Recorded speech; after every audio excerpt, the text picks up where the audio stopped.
Good morning, everyone. What is going on? Welcome back to another episode of the South Florida Gamers Podcast. I am your host, the Silverback Senpai, and joining me across the table is my co-host, Waluigi. Good morning. Great to see y'all again.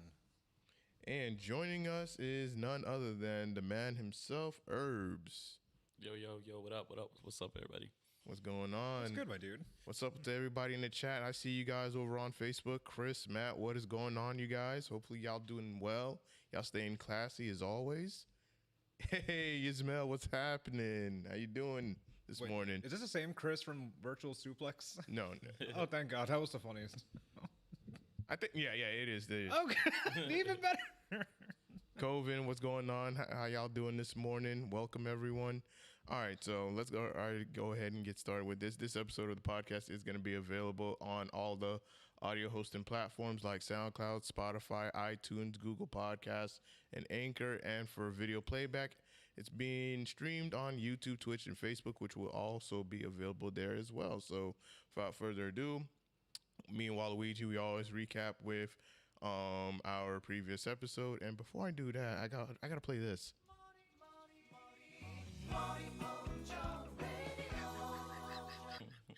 Yes, sir.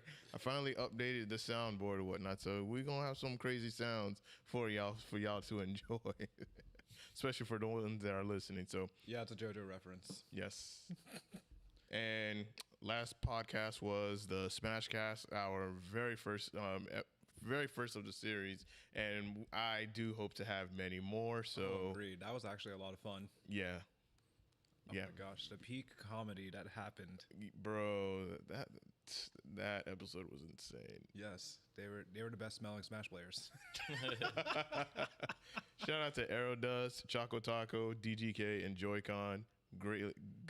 I am so great to have you guys come on for that episode. And then, of course, we do plan to have Aerodust and Choco Taco on a single interview. So, look forward to that. But enough of that. Let's go ahead and get on with the main show, and that is our guest here, Herbz. So, like in normal tradition, we always ask our guests when they come on, especially for the first time, your gaming origin story. Like, what got you into gaming? Like, we want to know your origin story from the very beginning, like when you started playing games up until now. So the mic is yours, my man. Yeah, yo, what's up, everybody? First and foremost, I want to thank Silver Senpai for bringing me over. But as far as the gaming origin, I've been gaming pretty much my whole life. I have a older brother, younger sister, so it's just it was the Sega Genesis. Like as soon as he got that for Christmas, I played it and I just got hooked.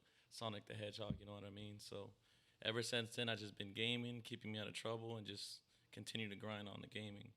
I see you have a PlayStation hat. What PlayStation console you started off with?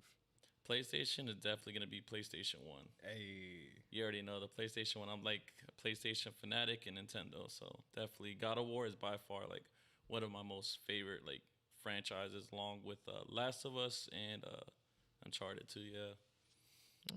All right. So you started off with the Sega Genesis, and then, of course, you had the PlayStation 1. Were there any other consoles that you also had throughout your live gaming history? Yeah, I had pretty much everything. I'm not going to lie to you. I was a little bit spoiled, so I was the baby of the family, so they always supported me. So I had the Sega Genesis, the PlayStation 1, PlayStation 2, PlayStation 3, GameCube. Pretty much I have most of the consoles, you know what I mean? So I was like up to date for everything. Nice. Yeah. Nice. I was spoiled. Man, I did not even hear not one Nintendo 64, no Super Nintendo. No, we had the 64. I don't know how I could forget that. Definitely, Pokemon Stadium, the Game Boy. Of course, we had the handhelds, all that good stuff, like the little flashlight. Not many people know about that. But Oh man, yo, people. if you didn't have that, it was game over at night. Like, Oh yeah, Especially the magnifying glass. oh yeah, you can't Yeah. forget about that. Bro, like if you did not have that growing up, like you really missed out on some of the, I would say, gaming stone ages of handheld gaming when, there was no backlight for the Game Boy. So from the fat Game Boy all the way up until Game Boy Advance SP. That was it. That was it. Yeah. That whole lineage had no backlight. So if you was playing in the dark, bruh, like, whew, You was hurting out there. You was hurting, but They won't know the struggle though for sure though back in the day. oh no, especially if you're on them long car rides. And it was nighttime. You know your parents would never turn the low light up on the oh top hell too. nah. Yo, I'm just laughing right now because Name is Echo is just saying he just wants you to spoil him, bro. Just see that gorgeous head. Yeah, everybody loves me for my bald head. I recently shaved my head too. I gave in. That was like probably the best decision I ever done too. But to maintain a bald head is very difficult. I didn't think it'd be that hard. Really? Really? Yeah, it's like my hair grows like mad quick. I have to like shave it like every day. If not, it'll just grow mad fast. Interesting. Learn something new every day. Yeah. Learn something new every day, y'all. But yeah, man, like having a Game Boy, yeah, it was awesome, but man, It was painful. painful until you finally had the SP, and then finally, Nintendo had competition with Sony when they brought out the Sony PSP. Oh yeah. Did you have that one? Yeah, the PSP definitely. They had a lot of great games on there. Definitely had the PSP too. What's one you can remember from the PSP? The game will probably be, what was it, Final Fantasy? What was the one that almost made me cry? Was it Crisis Core? Crisis Core. Yeah, That's a classic. Core. Because Yeah, Crisis that was the shit. because I didn't really buy the games. My parents just went to Blockbuster and I just rented all the hot games, so I had a very limited time to beat it. Wait, but do y'all remember Blockbuster? some people don't remember that though. I know. Surprisingly, I had to look back, just realizing. you'll be surprised nowadays. People don't know what that is. Or Hollywood. Hollywood Video. Video too is another one.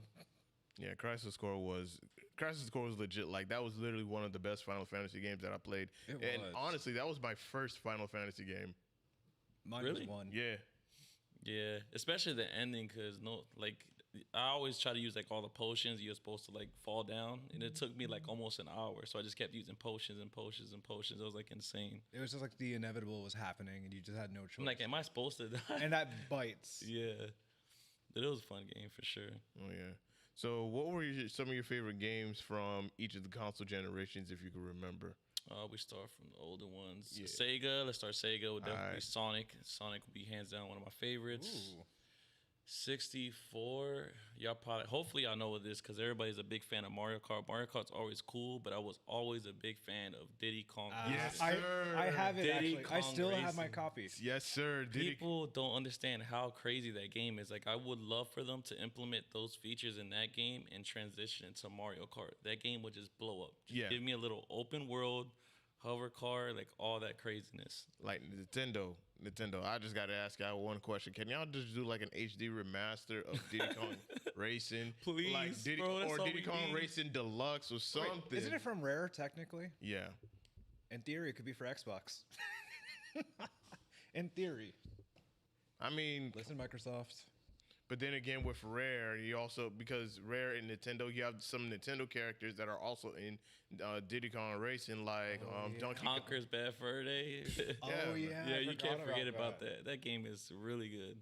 Yeah, man. So it's just like there's gonna be conflict between those two. So unfortunately, we're not gonna get a Diddy Kong Racing. But if they could work a deal so that way we can get a brand new Diddy Kong Racing, or at least A remaster a or something, remaster just of give it it, a so little that way something. you add it to the Switch, and we gonna be good. Because they got like bosses in there. That game, until this day, is still unbelievable. Like the storytelling and the bosses, and it's just crazy. For Yeah. a simple racing Just imagine Mario Kart implement all those features. Like it would Bro. sell out, bro. Yeah. The for a hottest thing simple ever. racing game. Yeah, It had a great story. I give respect to that. yeah, literally. Mm-hmm. So continuing from the N64. So I said the 64. What would I say? PlayStation 1 would be Twisted Metal. Like that Ooh, game was okay. really That's a dope. Good choice. PlayStation 2. Let me think. Of course, Metal Gear Solid. That's another good game as well. Ooh. God of War. And then PlayStation 3. I was a big fan of Infamous. I don't know if a lot of people Ooh, played that Infamous! game. I love Infamous. I love that game Yes. so much. I don't think I've played it. You never played it? Ah, Remember, bro. I just got a PlayStation 4, maybe like last year. You So- definitely got to check it out. I think they got a free PlayStation Plus if you download it back then. It's definitely worth it. They got like Noted. 1, 2. Yeah. I would say I think it was Infamous Second Son. You could play that one, and then of course Infamous First Light, so that way you can get a taste of how infamous it was. But 1 and 2, especially Infamous 2, I mean, you're gonna have a great time. The story is really good. I was spoiler. I was a bit sad that I already have they- a You was feeling. crying. I have good that feelings. Cole ended up sacrificing his life towards the end of Infamous 2 and whatnot. Like, Damn. especially when you went with the good ending, and the good ending was the true ending of the actual game, because you have two endings. You have the good ending and you have the bad ending. When you can be instead of, I would say more of an anti-hero villain. Yeah. Ah. And I always started off playing as the hero first, and then on hard mode go anti-hero and just go to town and just wreck people. Like, bro, Infamous is goated. But just think of a movie. I think they can actually pull that off, though. Yeah, for sure. definitely. They definitely, even a Netflix series. Yeah, I think they should do that more. I think Netflix, like TV shows, is the wave now because you can like do a lot of character development as far as a movie. You don't have to like wait till like 5 movies later. Now, this is a good idea I just have. Mm-hmm. Imagine you have both endings in a Netflix series, like a good ending or a bad ending, like whichever way you watch it. Or Yeah. like it'd be 2 different seasons. That'd be interesting. Yeah, really interesting. Like a Telltale's game. Pretty Yes. much. That'll be very interesting for sure. That would be the weirdest move that Netflix could do, but it could work. It's like YouTube Interactives. Mm-hmm. Netflix, I'm pitching ideas. Don't they got like a Minecraft game like that on Netflix or something, or no? I think they have a game called like Minecraft Dungeons or something like that. Yeah, there's something like that. They're definitely experimenting with something, but that doesn't like a creative idea for sure. Yeah. So from Infamous on the PS3, PS3. Trying to think. It's like been so long ago. PS3. oh yeah, Uncharted, definitely Uncharted. Like Uncharted is good. that was literally my game. Like I was like really into it. Like I played Uncharted. What was it? Uncharted 3? Like I went no life into that game. Like that was like one of my favorite games. That's another series I need to get into. Oh my god, you're Oh, man. missing out. You got a whole backlog. Wait, he can get the Uncharted collection for the PS4. Oh, seriously? Yeah, Yeah. and start with 1, 2, and 3. You don't have to worry about the one for the PS Vita. You can skip that one. Oh, That was Once- pretty decent though. It was pretty decent, but yeah, you could definitely skip it. Yeah, you could Okay. definitely skip. Yeah, definitely skip that one. And then you get on the 4.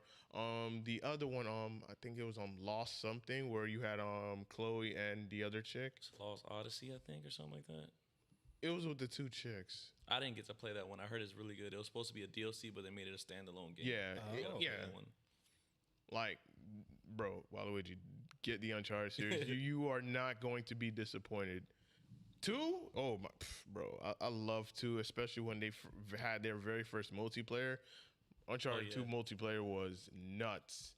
And then with 3, they made changes, and then with 4, it's just like people who grew up playing the Uncharted games, especially the multiplayer one. They always refer back to 2 because 2 was where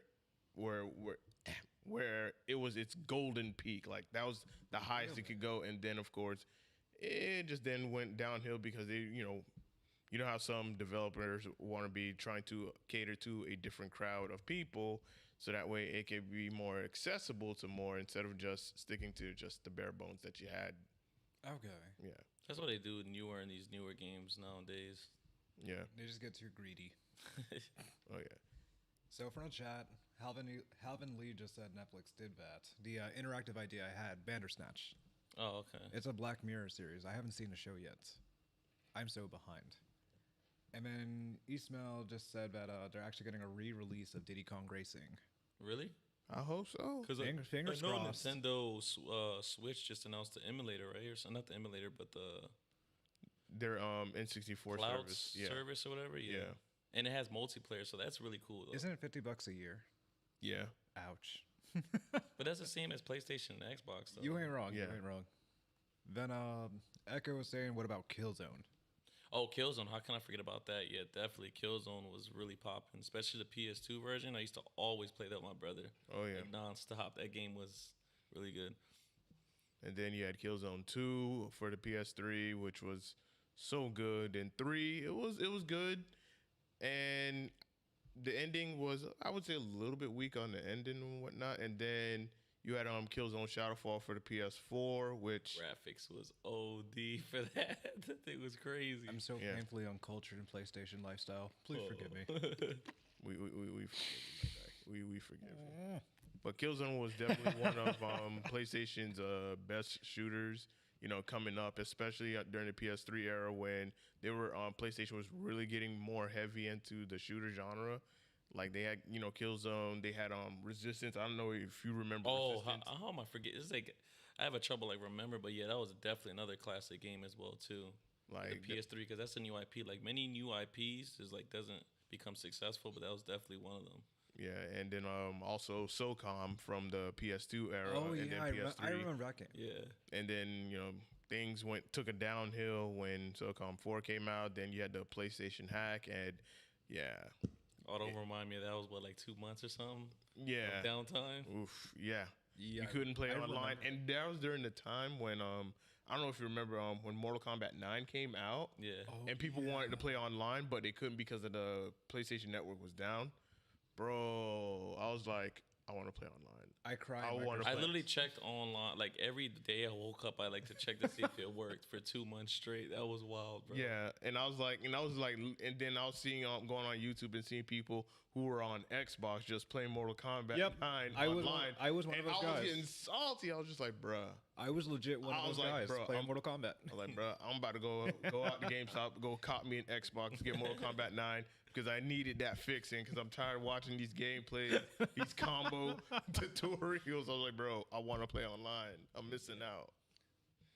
The funniest thing is I never played Mortal Kombat online until X. Oh, you was getting mixed in, bro. Yeah. That's the game you was definitely getting mixed for sure. Yep. MKX was goated. Yes, it was. I feel like I'm about to re-download that game today. I still have it. Yeah, good roster. They got good combo routes, and it was just like a lot of creativity, and that's when they influenced the variation system, which I thought was pretty interesting for sure. They had 3 different things, but hopefully in the future they just get rid of it. Yeah. I'm tired of it, especially with 11 with the customs and all that. Like, God, the customs. it's something different, but let's just go back to how things was. Just one complete character. Yeah, because no matter how many variations you have for a character, everyone's gonna go with the meta. Yeah. They're gonna go with the most effective way to, fight against someone. They're gonna go with the meta, and it's just like, just do away with it. And I think it'd just be easier, I don't know, at least to develop just one complete character instead of just making multiple like toolkits and stuff to cater to people. Oh yeah, definitely. Yeah, customs are a nightmare to watch. Oh my god, don't remind me. I haven't played Mortal Kombat in a minute. I took a good break from it. Chris says, "Fuck the meta." Play low tier. Bruh. My man, Chris in the chat. All right, so before we move on to our next topic, your favorite game for the PS4? You can name 3 if you want. Oh man, it's just hard because I recently just got into the FGC just 2 years ago, so my memory is like foggy. You know what I mean? Right.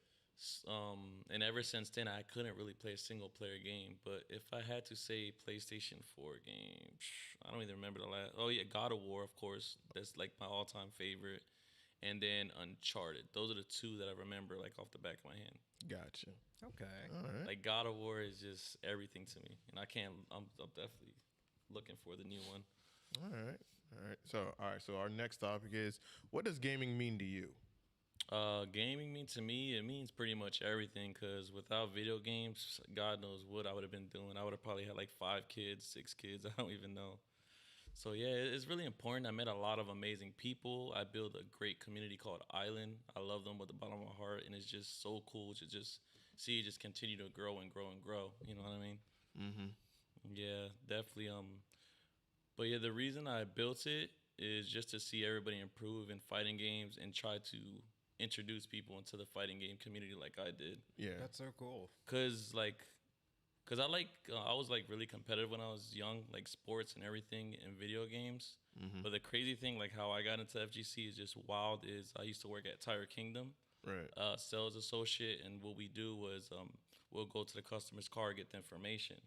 So I got to the car. The dude was pretty cool. Was like talking, and then I seen a bunch of like banners, and then it said CEO, CEO, CEO. I'm like, wow, that looks cool. Then I talked to him, and he explains like this whole like fighting game scene, which I was confused. I'm like, wait, what? People actually travel the world to compete? And then he told me, we started linking up, and then we started going to locals. Shout out to Versus, and then we went to CEO, and that literally like just changed my whole life. Oh my gosh. Yeah, like fighting games is nuts, bro. Like when I went there, like he's explaining to me like people travel all around the world, like the best of the best. It just literally just changed everything. All right, and with that, I mean, we can also use that to segue into the other topic of your thoughts on the FGC, like your history with it, like when you got into CEO, like what were some of the thoughts that were running through your mind, and then going completely further into the competitive scene. What were my thoughts like going into CEO? Yeah. It was just a roller coaster ride. Like I said, I had a lot of people because I was like a scrub, obviously, and then to see myself like grow and then put my skill in there, it was just amazing. See people that you've been training with like every day, and put your skills to the test. Not only you and your friends. So it's just crazy. Like if anybody in the stream right now that's never done it, like just watching it on YouTube, on Twitch, or nothing is like a whole different vibe. Like just seeing people pop off and like seeing people like salty and like seeing the beef sets is just one of the best experience ever. And you can do it even if you don't like play fighting games. Like definitely just go out there and just sit down and just see the energy. Like you feel it. It's just wild. Because when I went to CEO, like I didn't know anything. Like I went in there because he showed me a little bit about Smash Melee, and then eventually I found the game to my calling, which was like Mortal Kombat. Hey. But definitely like CEO, like even if you don't like fighting games or nothing, is by far one of the best experiences ever. Oh yeah, definitely. And this year, of course, myself and Waluigi, we will be attending CEO for the very first time. First time. Yeah. Yes. Oh my Yes, God. we will be going to CEO, and my training regimen is going to start next month Mine too. for Tekken and MK11. So, Oh, I got you with MK11. Trust me. Good. I need you. I fucking I need you. promise you. I ain't gonna like, lie. I'm a really good teacher because I've been in those situations where I had like I used to like not listen to people when I was like hard headed and stuff. And I'm like a really slow learner, and I make sure I take it to pacing, like slow pieces and stuff. So if you want to learn Mortal Kombat, I'm your guy. I'll guarantee we'll make it out of pools. I'm the same way. And you've seen both of us play. Like you actually commented on us when we were playing. When the wow, caffeine hit. Flynn Spider Fest. Yeah, definitely. That was probably the funniest commentating I've heard. I loved it so much. Oh, I just get hype, that's like my first competitive fighting game. Like I always watched, I like had my favorite players and stuff, but then I had my friends like introduce me to the locals, which everybody should definitely support your locals. Always. Even if it's not like driving, just a simple like, a simple retweet, a simple tweet, like it's just worth it because the locals made me the person I am today. Like how much knowledge I got in the game, and then teaching the younger generation all that good stuff. So it's fun, man. FGC is just fun. I just wish I started a long time ago. I was too busy playing Call of Duty and screaming at people. yeah, man, I'm the same way too. Like, I would say I came into the scene a bit late.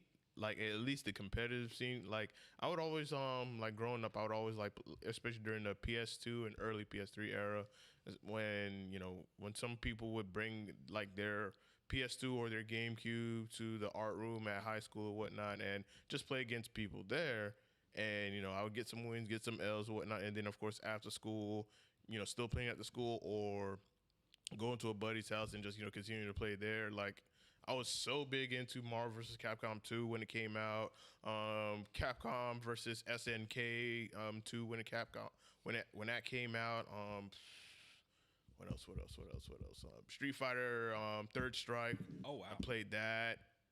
Like, and then of course Smash Melee, which I was playing it very casually because I ain't take it too serious or whatnot, because I was very deep into Street Fighter, Marvel vs. Capcom 2, especially that game, and I forgot the other one. Oh, Soul Calibur 3.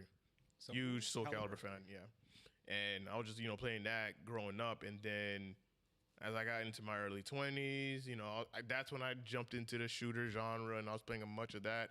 And Street Fighter 4 came out, and I was playing heavy on that.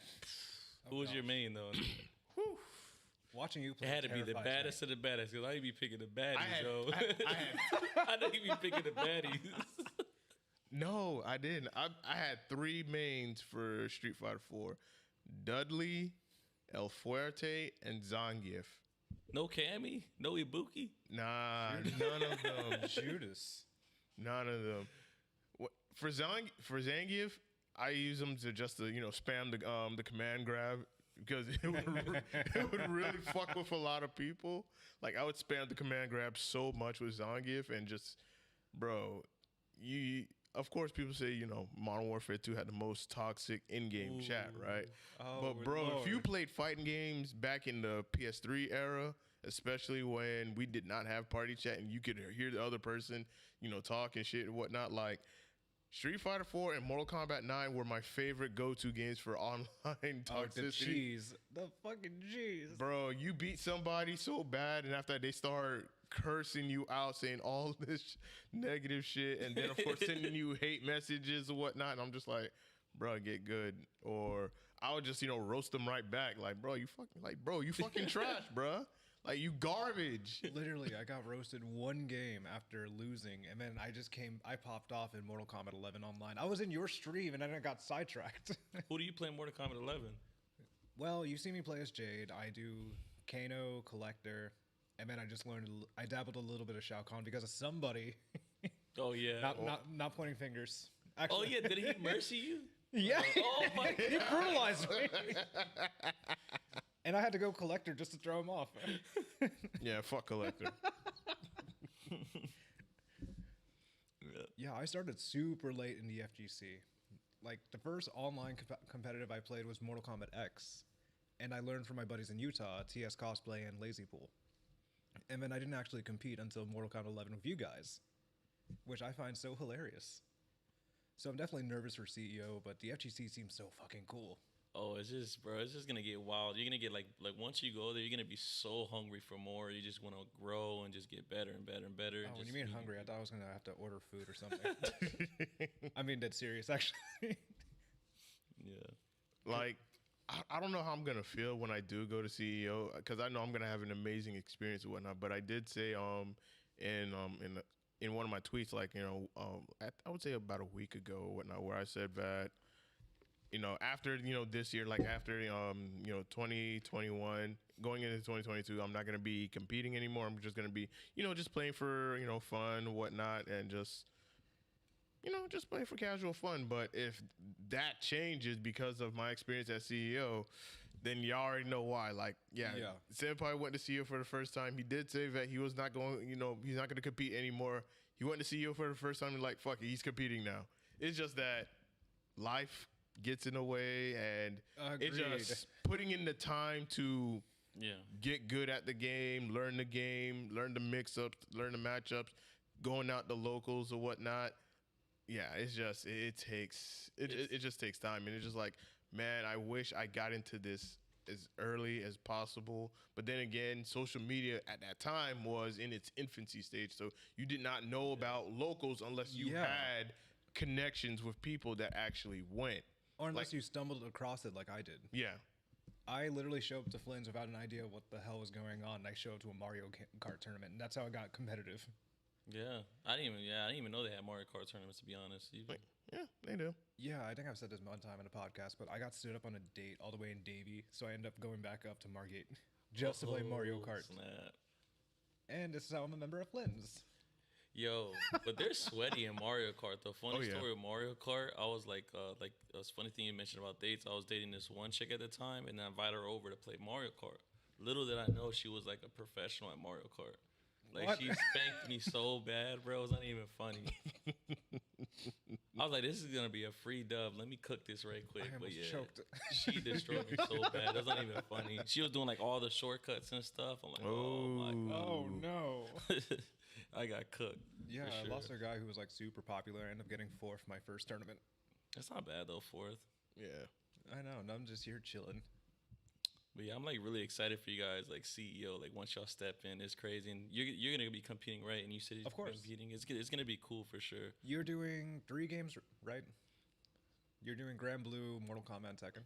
Grand Blue's gonna be like a maybe. Maybe I'll do it. Maybe I won't, because okay. I have not put in a lot of time in the Grand Blue, which is why if y'all have seen me if you have seen the Flynn stream here or whatnot, I'm just like, I'm fighting for my dear life. Like, holy. Yeah, but you was putting in work towards the end though. Yeah, you did the character. Yeah, I need to watch that stream. I switched to Jita because Narmaya is my main, but man, I completely forgot how to play as Narmaya like effectively, because I remember when the game first came out, I was really good with her, And then, COVID hit. I couldn't, continue playing it. And then, of course, the online for the PS4 was.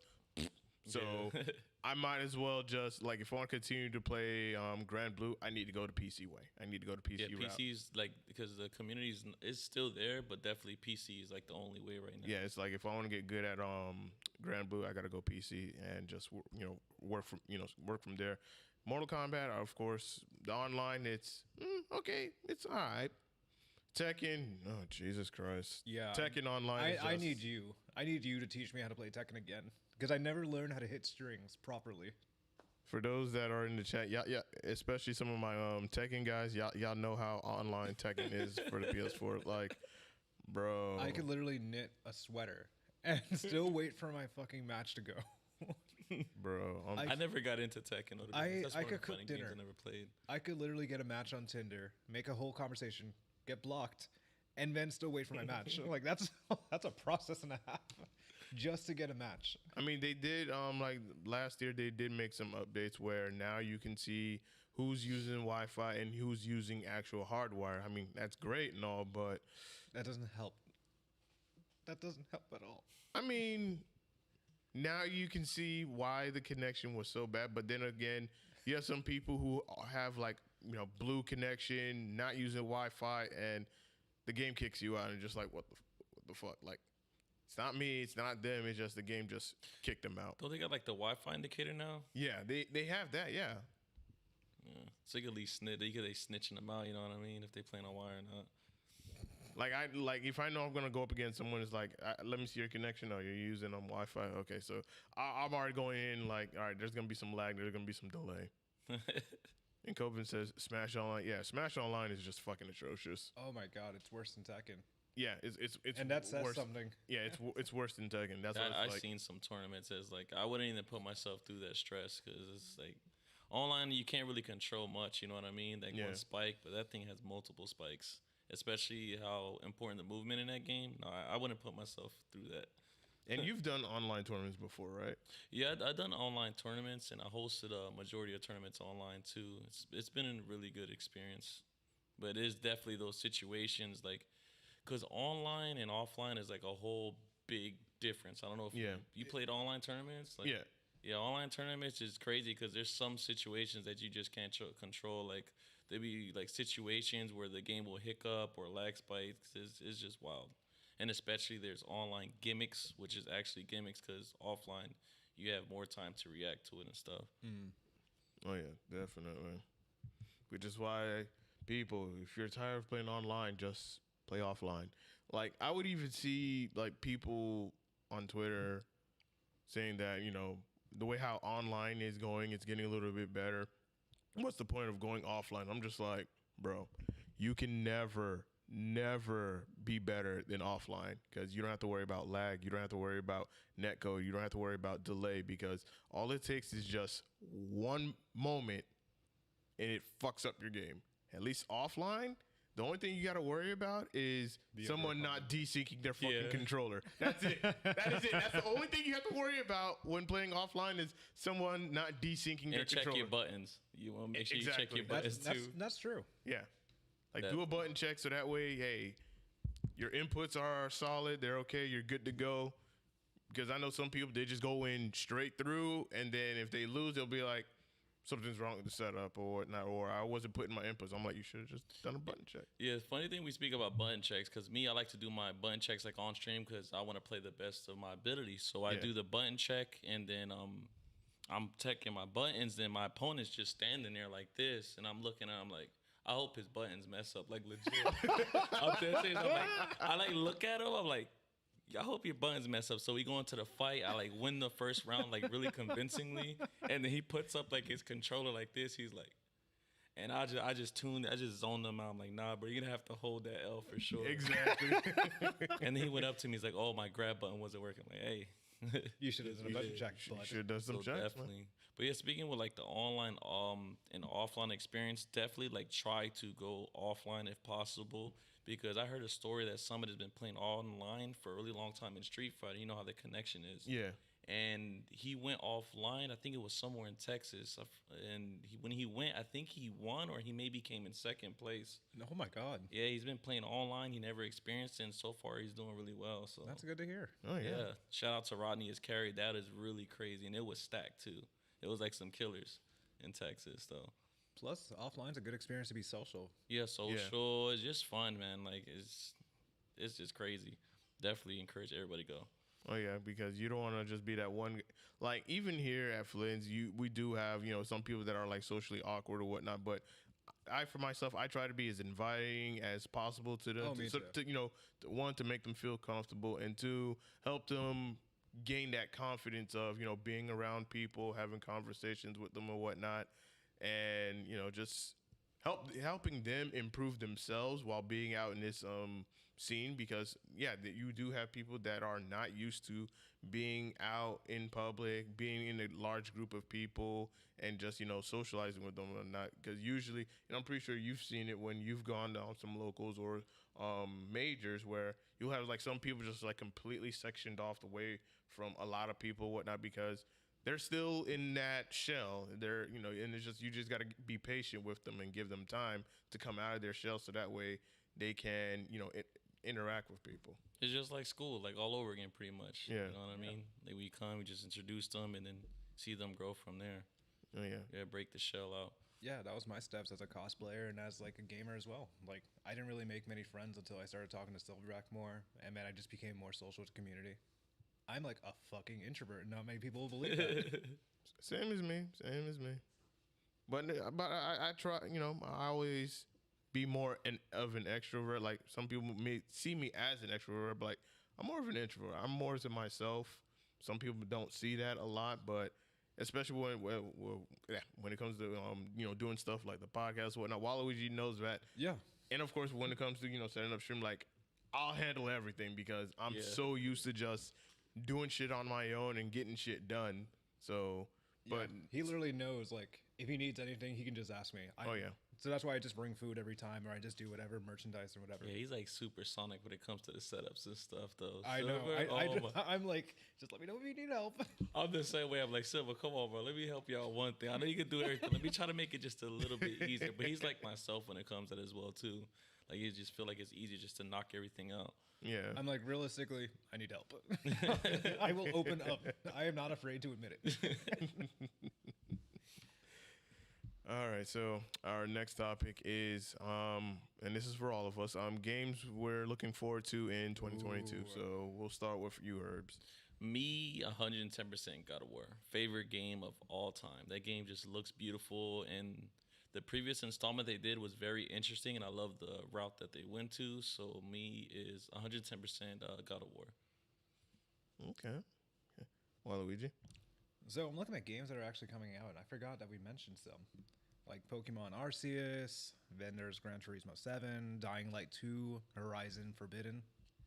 I forgot about that. Elden Ring is going to be a unique one. Oh, that's the number one on my list. The one game I'm actually excited for is going to be Evil Dead, the game. I'm a huge horror fanatic. I didn't even know that game was coming out. Yeah, they haven't shown a game trailer yet, but they showed like a cinematic, and it looks sick. Oh. I think it's just like a PvE with 4 people, like Left 4 Dead. Hopefully they don't cancel it, knock on wood. Oh my god, don't get that started now.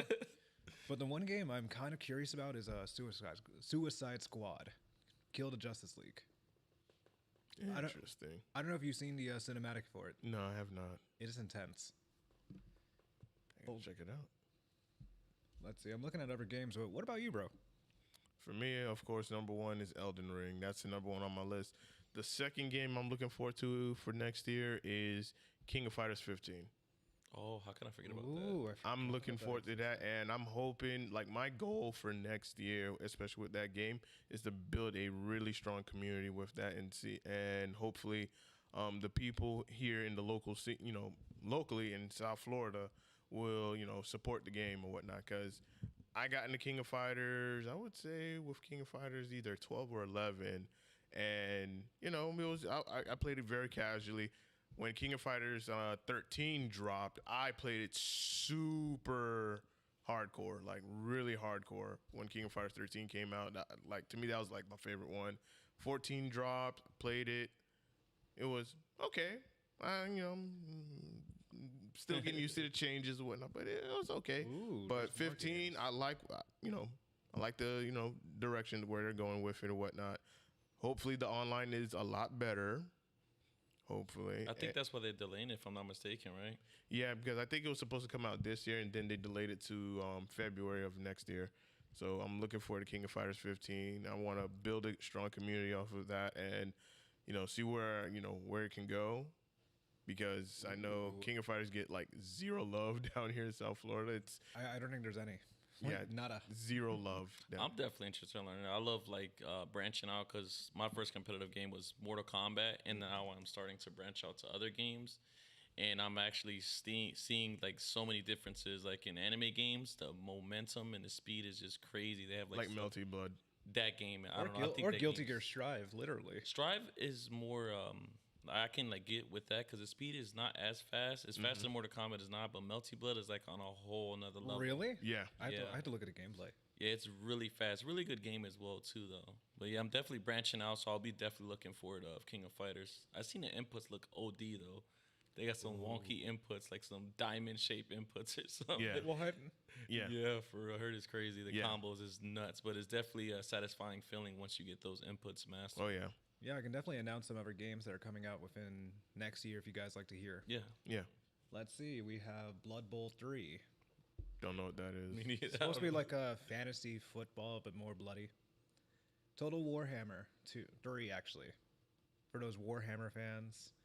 TMNT, Metal Slug Tactics.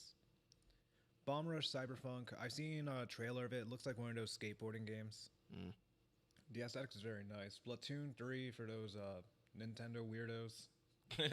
Life is Strange Remastered. I never played that. I heard really good things It's about choice that. and consequence, so it's a really good concept. I never got deep into it, actually, myself. Mario Rabbids, for those that are really into the Rabbids series. The Rabbids took over, bro. Like, what happened to my boy Rayman? Can somebody explain that to me? I wish I knew. Star Wars Hunter, which I'm not sure what that's about. Oh, yeah, King of Fighters 15.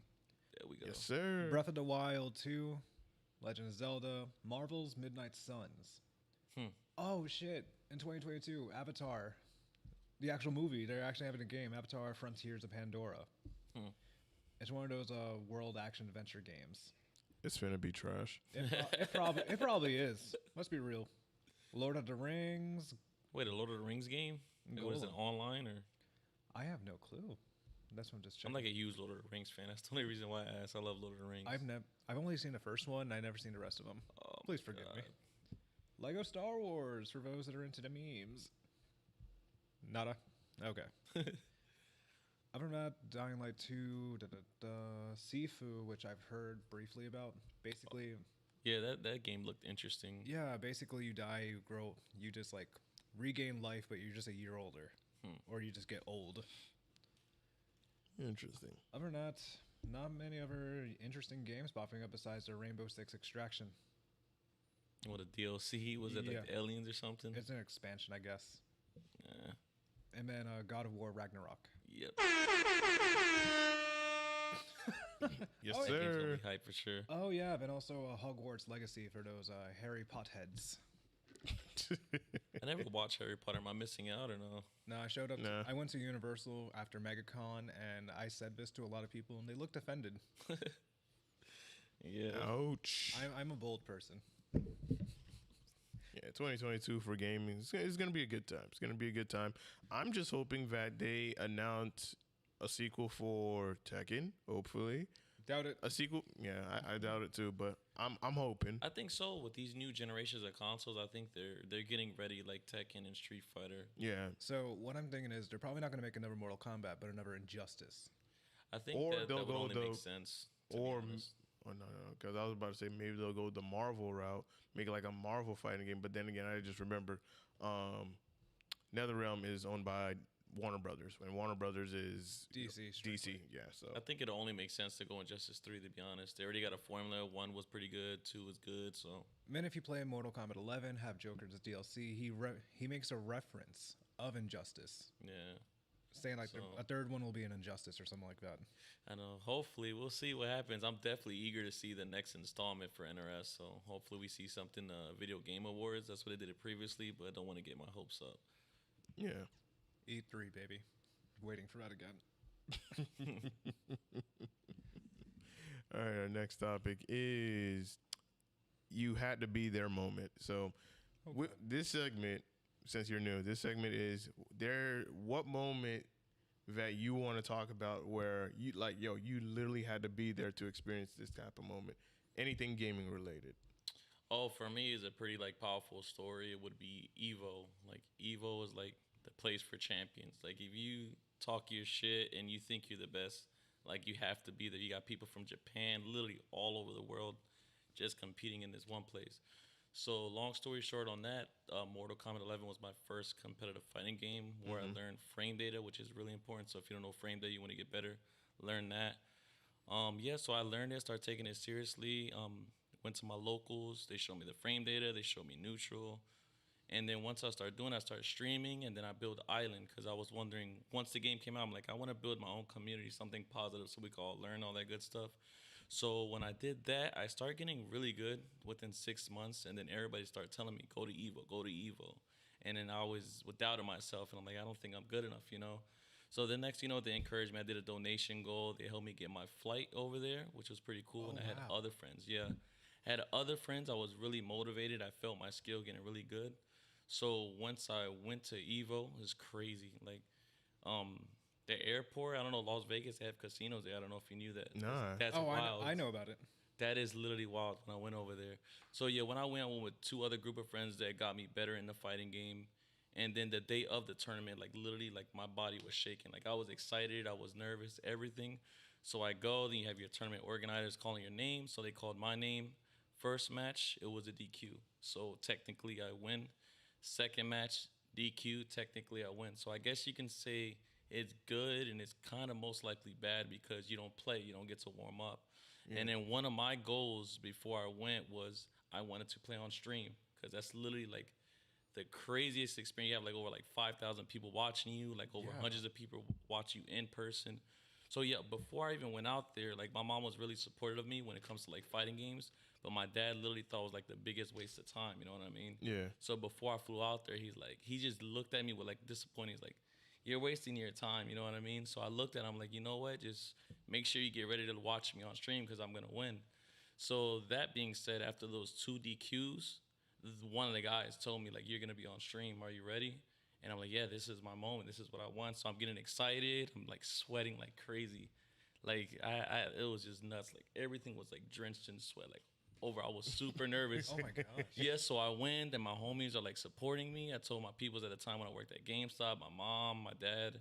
And then when I went on stream, it was just the wildest experience because they had like this big stage, people cheering you on. And pretty much long story short, the first game I lost like horribly, bro. That was like a scary experience. But then I just literally just turned my brain off and just told myself I could do it. And then boom. I won the victory, and then after that, my father called me and apologized. He's like, my bad. Like, I seen like how happy you are, and I can see you continuing yourself to grow. So that being said, the best experience you have to be there will be Evo. Like, if you see yourself being a competitor, you would have to go to Evo just to like, just experience it, put yourself to the test. You know what I mean? And just to hear that from my father and my family supporting me, it just made me a stronger player to this day, I think. But that was crazy. Like, he was nuts. Dude, that put almost a tear in my eye. Oh my god. Man, it was too early for emotions. Oh yeah, man. And then I even got, believe it or not, like once I did it, I got like the best comeback in Evo too. Like you go watch it go on Evo, like the best moments of 2019. I got like a 40 or 50% comeback, and to do it in that moment with that many people, that was just crazy. Best moments in. I think is 19-minute mark or something like that. 20. I'm looking this up too. 19. Stupid advertisements for Manscaped. For Mortal Kombat, right? Yep, Mortal Kombat 11. Oh crap! I just looked at the one in general. Is this one right here? That one? Click that one, and then I think it's the 19. At Blakely Law Firm, we care deeply about getting people money for their car accident injuries. Here are some tips that. Second time playing offline. 19-minute mark. I think 19 something. Yeah, I think it's right after that. I'm looking for. Let me see. It Like, should say something like M cares. I know it was like 19 something, or if not 19 or 18, but most likely. okay, it's let 19. me look at 18 because I see Tekken, Smash. Best 2018 comebacks, upsets, pop-offs. It's the first video. Let me see which video. No, not that. We just put like best moments 2019. It should pop up. Oh yeah, this one. Yeah, you're right. My bad. That is it. Oh, okay, Right the first one. Yeah, I'm skimming through. I don't. Oh, that's probably it. No, that's Gears. No, that's not it. Oh, Sonic Fox getting hyped up.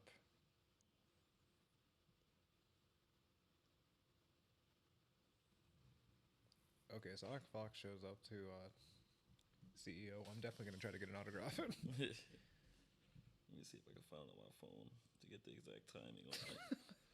Yeah, because I'm looking for it myself. Greatest Evo. Oh my god, this guy's cosplaying as King. What the chaotic fuck? I love it. Was it 2018 or 2019? 2019. Oh, I'm looking at 20. Wow. Whoopsies. Best moments Evo 2019. Evo full tournament. I think I got it right here, so I can at least give you all the time. Oh, I found it. It's not 19 minutes. It's 9 minutes. Oh, I knew it was like 9. Was it best moments 2019? Yeah, right after that. Yeah, best of Evo 2019 at the 9-minute and 20 mark. That's pretty much what my signature move was, because my dog. Yeah, my play style was like just like whenever you get knocked down, because there's like a lot of wake up options, I would buffer my input to get that hook slam to get optimal damage because they couldn't break away. Judas Priest. Yes, sir. I forgot you're Puerto Rican. My dog. Yeah. My dog. I'm gonna put it in the chat for y'all for that wanna see it yourself. Oh, Chris, you might be pulling up to Florida next year. Hey. Oh hell yeah! Yo, Chris, if you come through, man, you let me know. Let us know shit. We will run Tekken, we will run Mortal Kombat. Yo, The bro, gauntlet, pretty much the gauntlet. whatever game, yo, we'll run it. Yeah, they got everything. This here, podcast bro. won't be safe at this point. Jesus Christ! But I didn't know you're allowed to put a Puerto Rico flag on for your. I thought it had to be American. Oh yeah, that's what I was saying. Like I didn't know either, bro. That was my first That's time. sick. Bro. They went up to me. I was like super nervous, and they told me like they asked the questions like what you want to be known as and all that good stuff. And I'm like, let me just represent Puerto Rico. You know, my parents are from Puerto Rico, so Yeah, my mom is from too. for real, that's what's Catalina. up. They were trying to move over there. I'm like, nah, I don't want to move over hell there. no. Puerto Rico, you know, my parents are from Puerto And Rico. the most significant tattoo I have is the crest. Oh, that's what's up. I want to get a tattoo, but I'm like way too scared. I already know what I want, but I'm just too terrified of like needles and stuff. I'm literally the pincushion at this point between Literally. and I just want like a Magikarp or like a Gyarados. I have like coming to my anime chest. leg sleeve going on. I have my ribs, my back done. Which animes? I have like 12 different animes. Can we get one of them's One Piece or no? Not yet. Okay, so you're a One Piece supporter? I just started watching it in Okay, August, cool. and I'm on the Thriller Bark arc. Okay, cool. Like 364. So please, everybody, watch One Piece. I promise you, it's really good. After like 2 years of knowing each other, he finally convinced me. Oh man, who Ben- Silver? Yes. Thank God, good friend. That's a good friend right there. Hell yeah. And that's even a better friend for listening because I tell everybody to watch One Piece, and they're looking at me like, "Bro, it's 900 episodes." I'm like, "Bro, you don't understand." Now I understand. And you're just in the Thriller Bark. Like, have you Yeah. seen the Marineford arc? Or I think that's Not- after that. I think. No, that's after. That's you're literally Okay. right after the arc. Oh my God, that's like the best arc. I don't know if I'm ready for it. I don't think you're ready Oh for it. God. But yeah, man, like, yo, that moment, that's one hell of a moment, man. And then, of course, seeing your video Yeah. on, bro. You popped off. Jesus. Yeah, I literally popped off for sure. That was so like crazy because it's like scary because you don't want to fail. You know what I mean? Yeah. You have literally like 500 people watching you, and you have your family supporting you and stuff. But that moment, just to see that hard work and doing it and executing it like that in front of all those people is just amazing. And that's why I want to see you guys that go to CEO if y'all want to play Mortal Kombat. That's what I want to see. Not like I just want to see y'all just have fun, win, and just see y'all grow and just whatever I teach you, you teach somebody else, and then boom. Oh, gladly. Oh yeah, definitely. Definitely gonna get some lessons from you in the island. Oh, for sure. I'm telling you, we'll get you ready. You got 2 months. That's more than enough time for sure. I know. I've been playing Back for Blood and Dead by Daylight. I've been just chilling. Yeah, you'll be fine. Like within like a 2 weeks or a week, you'll be fine. Especially you play Jade, you could just play really lame and defensive. People, You're not wrong. yeah, they won't know what to do. But plus, I like playing as Kano just because I'm aggressive with my command grabs. That would throw people off guard because you can play so many different ways. Like by you selecting that character, they're gonna be confused for sure. Because you see me play as Kano. Yeah, Kano, he encourages like to play like crazy. Like they reward you to play like that, like massive mashing and crazy stuff. Plus, I love his parry. His parry is my favorite one. Oh, the parry, yeah, it's good for like people along normals and stuff. Because the fun fact, his parry And is just straight like this. Yeah, and if people wake up, And you can just counter. yep. Yeah, because fun fact, this is a way of flicking off somebody in Australia. Fuck you, Australia. I'm kidding. And of course, you already know me. I play with Shao Kahn, and I'm just there to cheese.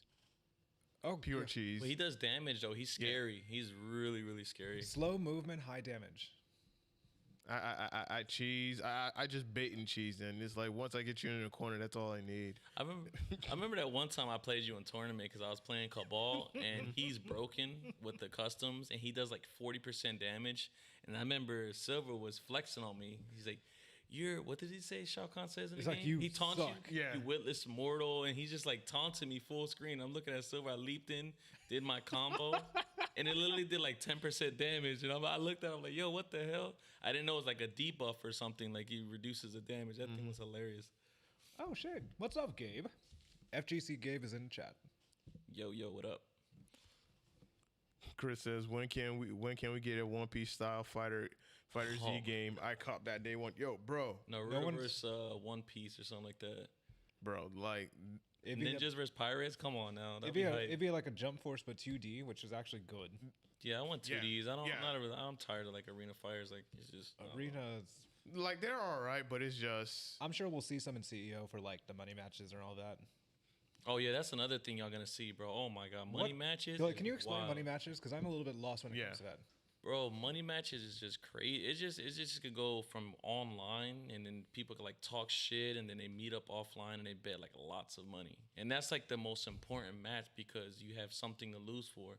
Because as far as in a tournament, shit. you pay like just $60 and then boom, boom, boom, and you potentially win the money. But money matches can go from $20 to $100 to $500. Jesus Christ. Yeah, if you want to talk your shit, put your money where your mouth is, and that it's just crazy because that's like the most important match I feel like because it's your money on the line. Oh, yeah. I never done it because I don't like. I'm not very about that. prestige, Life. and I'm a very classy. Chris dude, says so- money matches is the backbone of FGC. I would agree with him 100%. But I think out of all the games so far, I think Smash has the most money matches, bro. I went to like Agreed. Juicy. I went to Juicy a monthly, and I just seen like mad people like money match. When he came up to me, money, I'm like, yo, whoa, I don't play Smash, bro. But yeah, they're challenging everybody. Like, That's take it wild. easy, dog. No, I'm not about that money match life, but I'll definitely watch it for sure. I know I'm going to money match people in not Street Fighter, in Mortal Kombat and Tekken. I'm going to money match some people. I'll do Mortal Kombat. Like, I'm a fine, classy, prestige bitch, so $5 and that's it. I'm going to just be like, yo, first of $5. Yeah. I might as well just have enough to buy dinner or something, or buy us like delivery or something. Oh my god.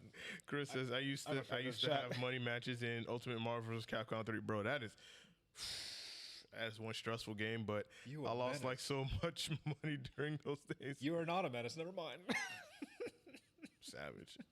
Yeah, that game you're definitely getting mixed and put in the infinite and all that craziness. Low key, I Let's- think I want to cosplay at CEO. Yeah, do it, man. Definitely. I would definitely encourage you to do that. What would you plan if you were to do it? Kano. Kano, that'll be lit, bro. You intimidate the shit out of the opponent. I know I'll be scared dead ass if I see somebody cosplay as Kano and pick Kano. Because I'm doing both games, so I'm not sure who I should cosplay as in Tekken. That's the only thing I'm debating. Bob. I know I'm fat, but still. Chris says, bro, I had money match with Yipes. This man Dante looped the living fuck out of me. Jeez. Yeah, Ultimate Marvel vs. Capcom 3. Like, if you don't know that game and you're going up against someone that knows the hell out of that game, like, bro, you get touched once and that's it. Like, your entire life bar just goes down. And that's the thing about, I never really played 3v3 fighters because I like to lab a lot. Like, I just love to know my options and my frame data, but like 3v3s intimidate me because there's like creative teams that people can use. Yep. There's different like things, you know. So there's no way in hell you're gonna know the matchup completely because they can mix and match. Of course, they have like meta situations, but Oh, yeah. I don't know. 3v3s intimidate me, but hopefully in the future I'll probably like try it out. Oh, yeah, definitely. I'm looking at him play. Yipes is a terrifying man.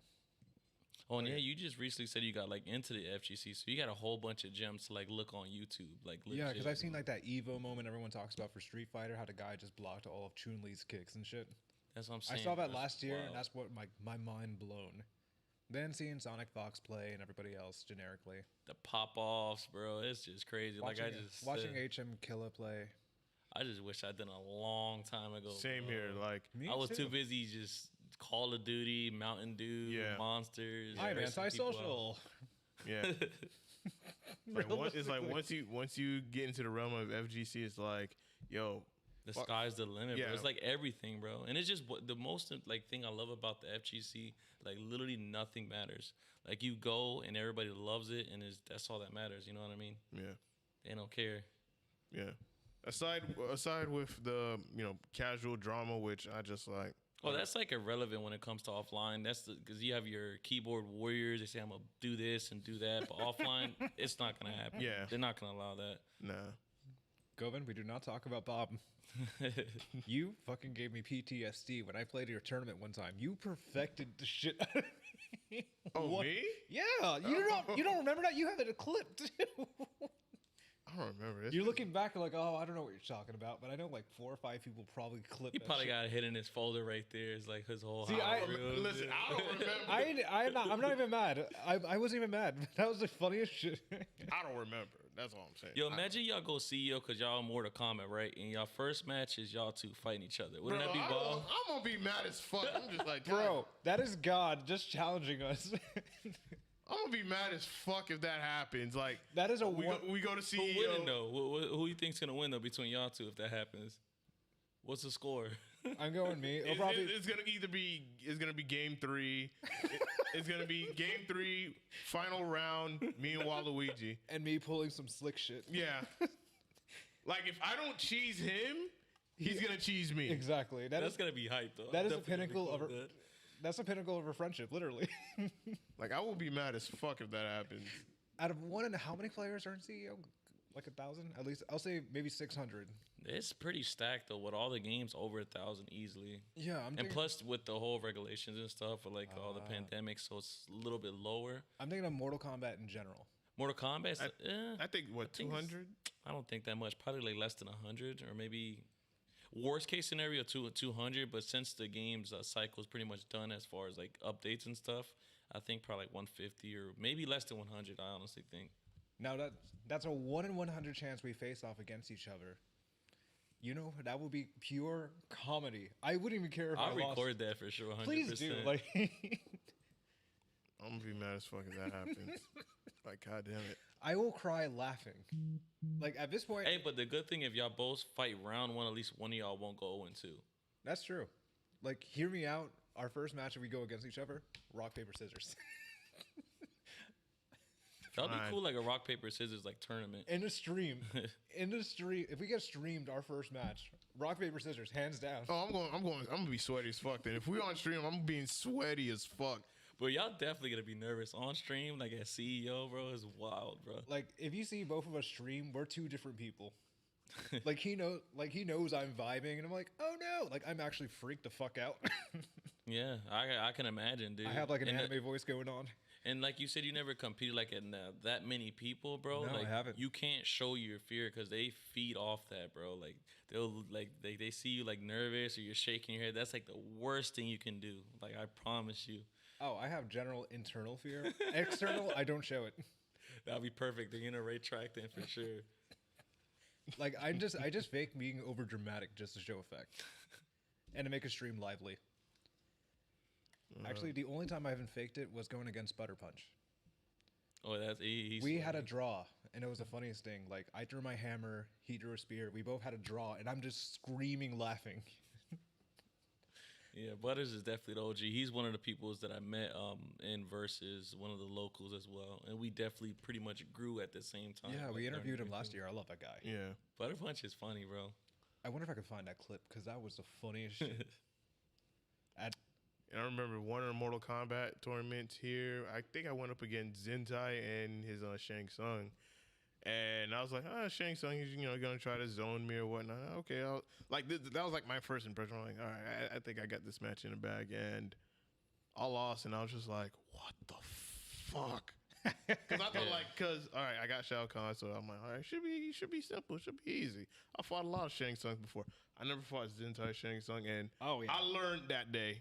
Yeah. I learned that day. Not got- many people we played got Shang humbled. Tsung unless they played Zentai. He's like, I'm pretty sure like convincingly one of the best Shangs in Florida. Yeah. It's just his play style is just really good. Like his placements and is just unbelievable. You know what I mean? Like by the time you get try it again, and you're most likely gonna be dead. Yeah. Unless it's like a bad matchup like Gears or something. But yeah.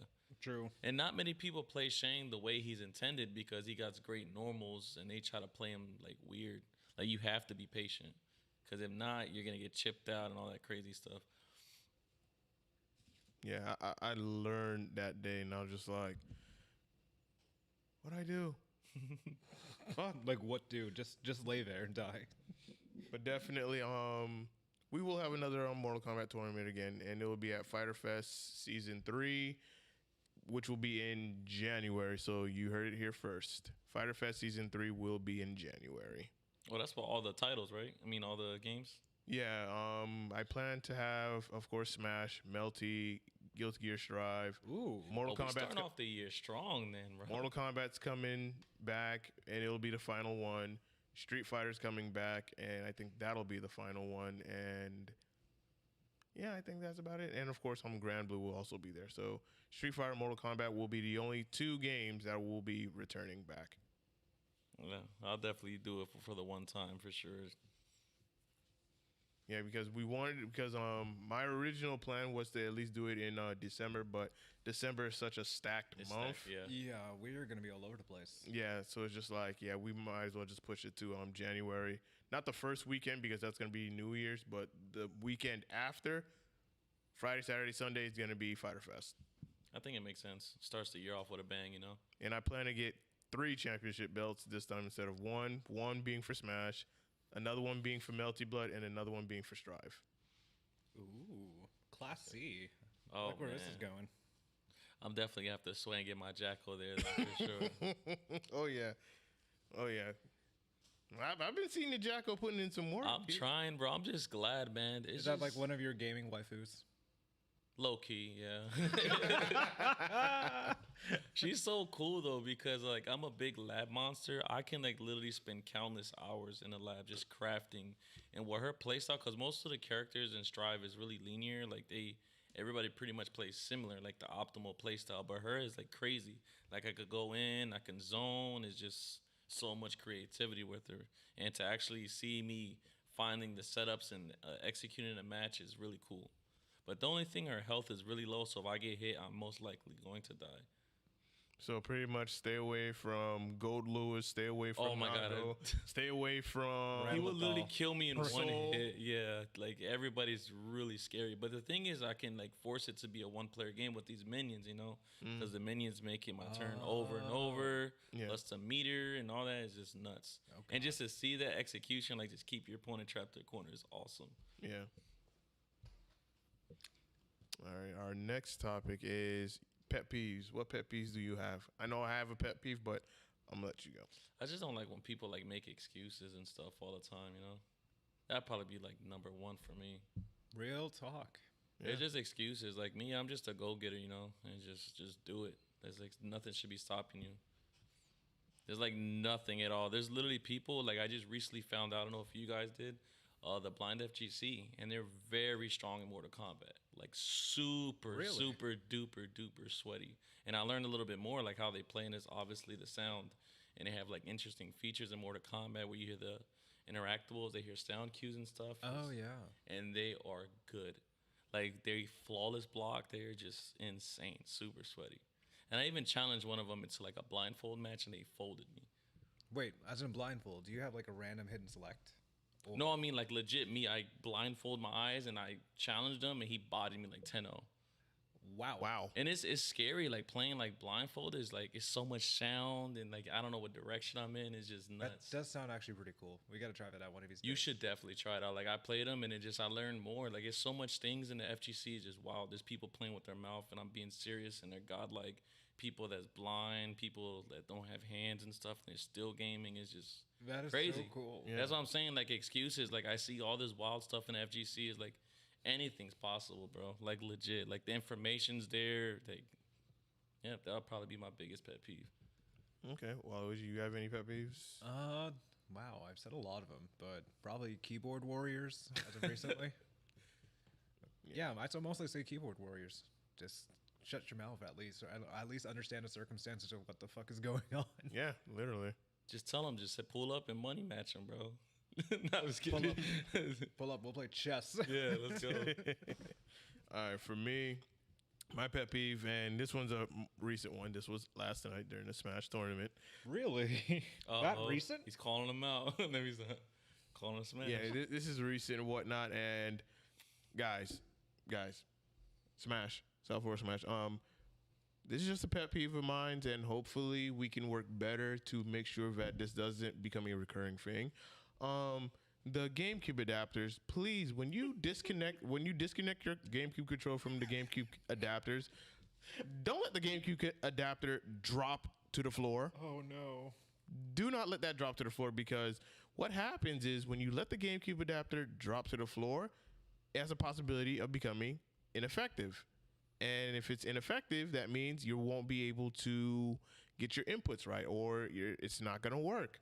So be mindful that, hey, if I'm going to disconnect my GameCube controller from this GameCube adapter, don't let the GameCube adapter hit the floor.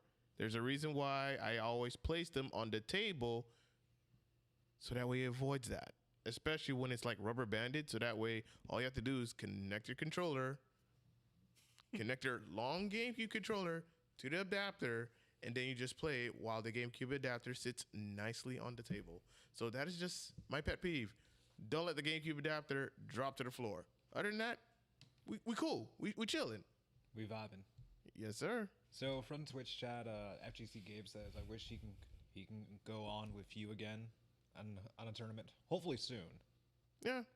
Hey, everybody got beef with you. Said, what's going I on, don't bro? know, man. I don't know, man. It's like I have none. Is there something I don't know about, bro? it's like I'm a wanted man. Maybe because it's my play style. Because I play so cheesy with Shao Kahn, and I purposely picked the one with the taunt variation because it fucks with people. it fucks with them. Like It's like round one, fight. You just talk to I them just to taunt them beginning. whatnot. Of course, it debuffs you or whatnot, Be but like, you're not that guy, pal. You're not that guy. and yeah, because it forces them to come at me. I bait them, and then I just mess them up. Oh, Gabe just says no beef, just fun. It's fun in our own minds. After that Sub-Zero match, we can't forget that. At least. Sure. That was pretty intense, though. I'm not going to it's lie. it's all fun and games until we run it back again. I think you started the teabag, though. I think it was No, you. that wasn't me at all, actually. I wasn't Sub-Zero. Because I Oh, remember. you wasn't a Sub-Zero player? Oh.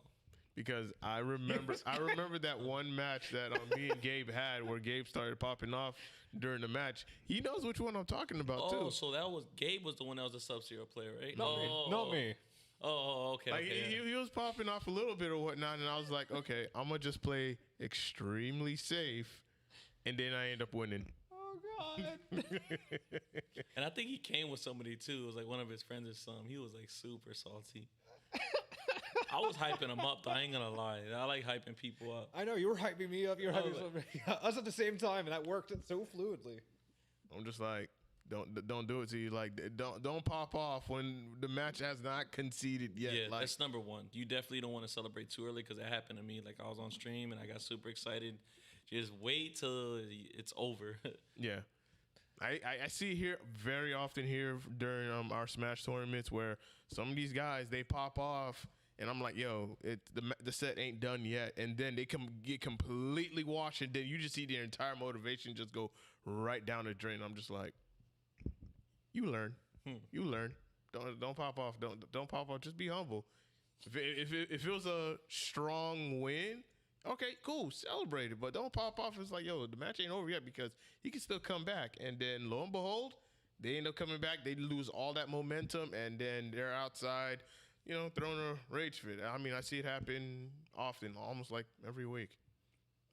They lose you a gotta bad. record it, make like a compilation or something, bro. Like Flynn's like top 10 rage moments. I think they'll have a lot of views. I promise you for sure. I'll even do a fake one if I have to. I'll even do. Nah. Don't do a fake one. It has to be authentic. Yeah, it has to be authentic. It'll definitely Because be I'm too chill to rage. I'm just like, oh, good game. No, but once you get like a better understanding and you're like really like know your frame data and stuff, trust me, it'll get to you a little bit. I'm too fucking chill. It hurts. Anyways, then we have Coven just saying my keyboard warriors. He called them keyboard horriors. Yeah. That's a good pun. But then we also have SV Broken Adeptus in the chat. What's up, dog? What up? What up, man? Yeah, he said he came back from Comic-Con London. Nice. I'm jealous. What's the subject? The subject is everything and anything FGC related, fighting game related, whatnot. Just shooting the shit, talking, and we were talking about our pet peeves that I just recently spoke about. Mine's about Smash players literally dropping the GameCube adapter on the floor. Like, keep it on the table, Please. Like, there's a reason why it's rubber banded together and it's like close to the Switch, so that way it does not fall on the floor. And you do everything your way, because I know you have like you do everything in your power to prevent that from happening. You still manage to find a way to drop it. One thing. Yeah, and then when someone else uses it and be like, oh, I don't think this GameCube adapter is working, or I wonder why. Yeah, I'm like, I wonder why, because y'all drop these things on the floor. It's just like, if you stop doing that, then they'll work as intended. Like, keep it on the platform. And they're expensive. Like, that's a really expensive game to get into, or at least like with the equipment for the Switch, because you have the Switch, the adapters, and it's pretty expensive. Yeah, like the game, because Nintendo don't And like the DLC too. Discounts. Oh. They don't like discounts, right? Yeah, Nintendo don't do discounts. So you're paying full price for the game. You have the Switch, which is $300, then the game, then all the DLC. What's that, what, 50, 60 bucks? 50. Oh, man. I got like 10% off of Animal Crossing because one guy from GameStop was quitting. Then your GameCube adapters can range from $20 to the original model from Nintendo themselves, which is like $40 to $50. Jeez. So I go with the Mayflash ones, which are really good, according to many tournament organizers that run Smash tournaments. Like, this is the best third-party one that you can go with for your tournament. So that's what I ended up buying 3 for Flynn's, and I ended up getting more, so that way we replace the other one. So that way I don't want to hear no bitching about, oh, this setup isn't working or whatnot. Like, people, do y'all not do button checks? And then, Like, do button checks in Smash? I never really. I think some do, but most don't. And I'm just like, before you play your set, just do a button check to make sure that your inputs are accurate, they're okay, so that way you have no problems. But it's always funny, like, this is another thing that also happens here. It's always funny whenever they win a match on a setup, they don't complain about the setup. When they lose a match on the setup, they complain about it. And I'm just like, interesting. What a coincidence, yeah, right? But what they fail to realize, which is I always make sure to notice, is that you do realize this setup and that setup and this setup and this setup are identical, right? You played on this one, you played on that one. What's the difference? You won on one, but you lost on the other one. What's the difference? It's the same brand and everything. I bet. Same brand. Same monitor, same Switch, same GameCube adapter. What's the difference? So that's the most common thing you hear in the Smash like on Saturdays when you host them. Like, what is the most common thing you hear often? Setups. I thought They have a problem with the setup. They have the not even that. They just have. It's the same person, I'm pretty sure. No, usually it rotates, and Oh no. it's usually someone new or they've never been here before. Because I always tell people like, hey, if you're gonna play on any of the setups or whatnot, one, don't play on these TVs because of the input. Play on the other ones because the monitors are all 1 millisecond, all 75 hertz, so that way you are playing extremely accurately. And I make sure that all the GameCube adapters are all identical, all the same, so that way there are no issues. Because if you're playing on the same stuff, you're going to get used to playing on the same stuff. Now, if other people bring their setups, I don't know the specs of their setups. So you can take a gamble on that one. But I just know that Flynn setups, we make sure that it's identical across the board, so that way there is no complaints. True. I'm laughing at the chat right now. I love how Broken Adept is like, some just salt differently. Yeah. I'm like, that's true. Everyone salts differently. Yeah. Yeah. It never ceases to fail. And, that's just, part of being a TO here is just, you have your different situations or whatnot. And I always do my best to remedy them, so that way, if it happens, I know what I need to do. I know what I need to work on. And if people usually complain about the same stuff over and over again, I look at the situation. Did you win or lose? Because people who win, they don't complain. But if they lose, they'll complain or at least bring it up to my attention. But I'll be like, all right, I'll take a look into it. And after that, I look at the monitors that they played on, and I'm just like, yeah, it's okay. It's very honorable to hold your L. That's all I can say. Very honorable to hold your L. I think that's one of the most important things when getting into competitive is learning how to lose. Yeah. Yeah. Because even if you lose, you kind of win in a way as long as you learn from your loss. That's one thing like you have to do and look at your replays. Because there's definitely some issues like missed punishes or not optimal damage. So as long as you learn it, you're pretty much winning when I see it when it comes to a loss. Because you're getting salty, you're getting mad, you're never going to improve as a player. No, you're not. And which is why we make sure that we try to get as many people to be on the stream setup as much as possible if it's open and available. So that way, hey, if you lost, you can go back and look at the VOD and be like, hey, this is where I messed up at. This is where I can do and improve.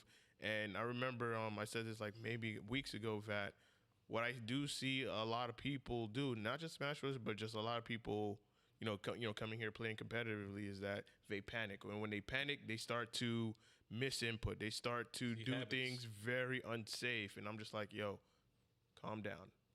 Take a deep breath. Like, if you've lost the round, lost the stock, don't just go back in rushing in, because now you're just trying to make up for lost time.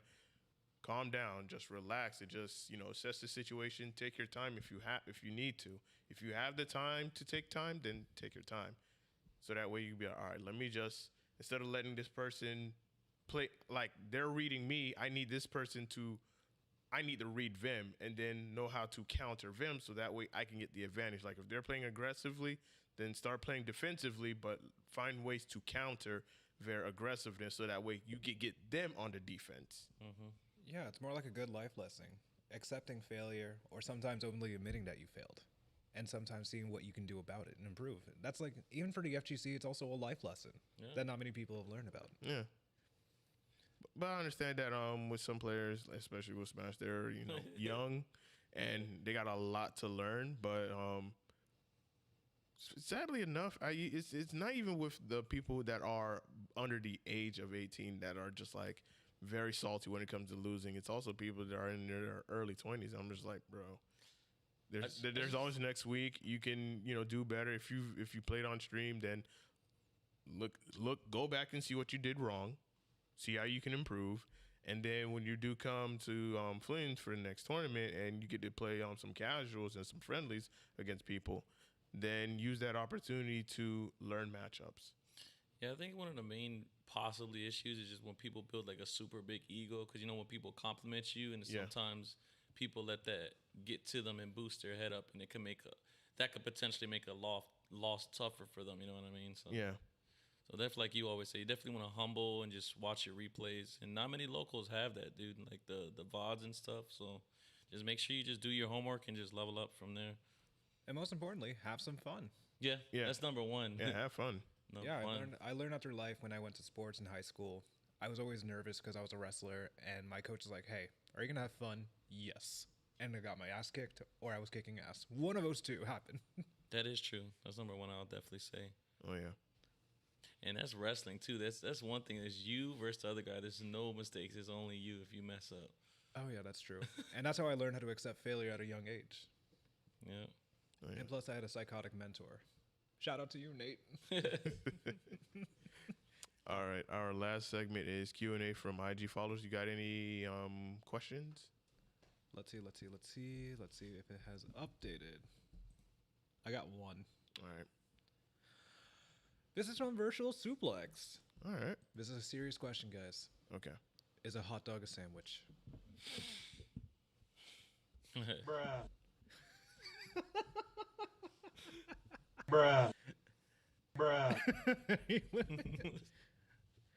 I'm gonna say yes. It's technically an open-faced sandwich. I'm gonna go with.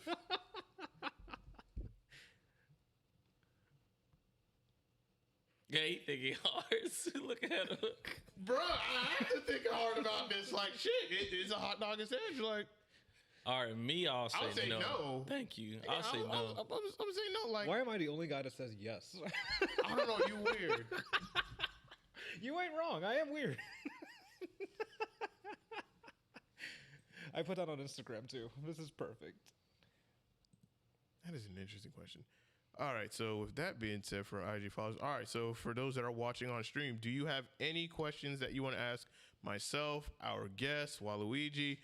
We're going to give you guys about 5 minutes to send us your questions, and we'll answer them live.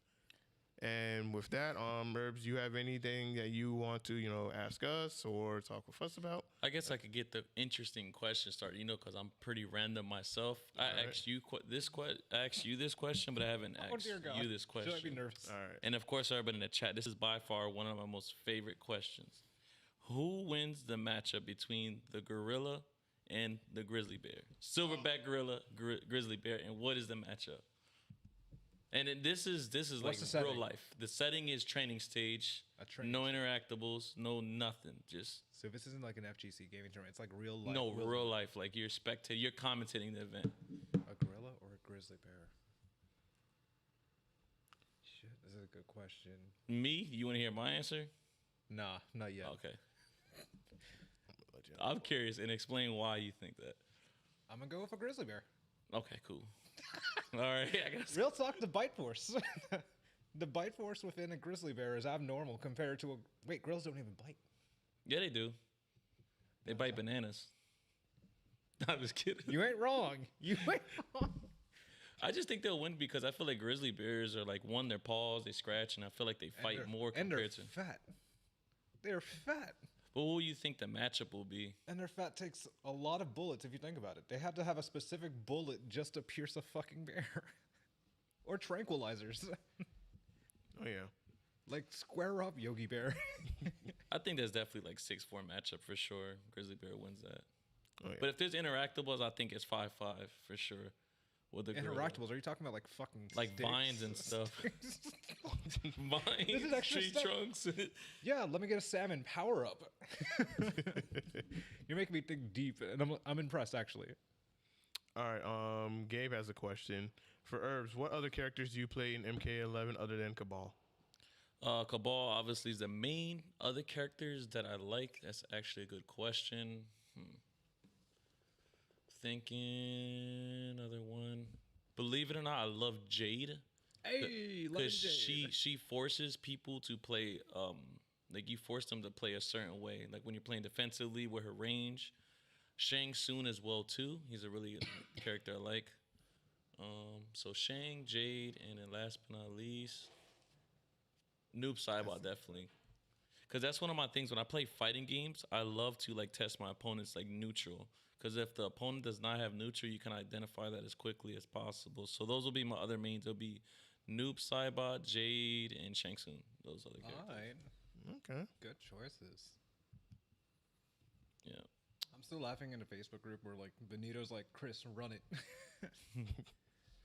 We're already having like internal chats and beef.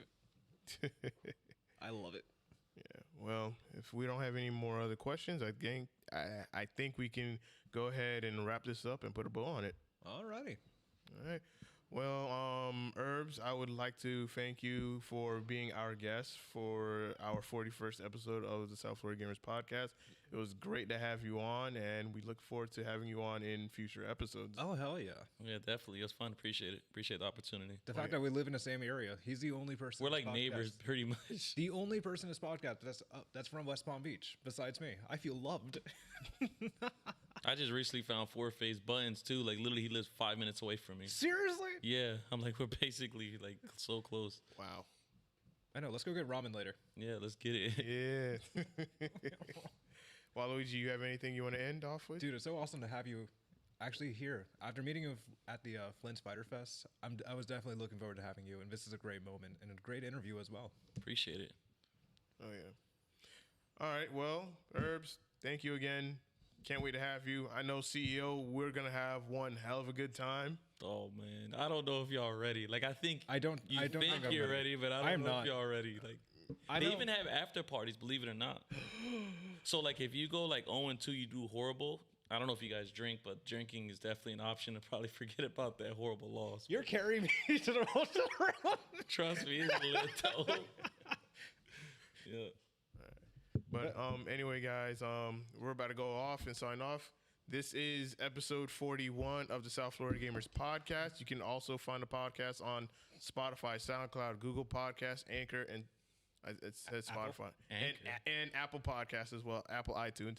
And video playback will be available on YouTube, Facebook, and Twitch, where it's currently being streamed on. We will see you guys in November, hopefully, with our next guest or next episode. Don't know what it's going to be, but we'll let you guys know. Just keep in track with us on all of our social medias. So that being said, we'll see you guys on the next one.